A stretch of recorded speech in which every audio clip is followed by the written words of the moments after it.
আসসালামু আলাইকুম রহমতুল্লাহ বারকাতুহ।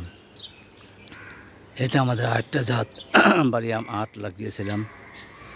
মাশাল্লাহ ভালো আম ধরেছে। এই জামটা আমাদের নষ্ট হয়ে গেছিলো, সেই জন্য এটা আমরা কেটে দুই টুকরো করে গাছ লাগিয়ে দিয়েছি। যে যাই আম ধরেছে মাশাল্লাহ, প্রতি বছরই কিছু কিছু আম ধরে আমাদের এই গাছটিতে। আমগুলোর সাইজ একটু বড় বড়।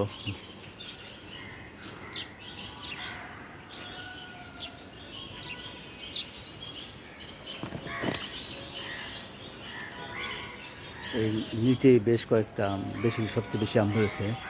3, 5, 6, 7, 8, 12, প্রায় 20-25টা হবে আম ধরেছে মাশাল্লাহ।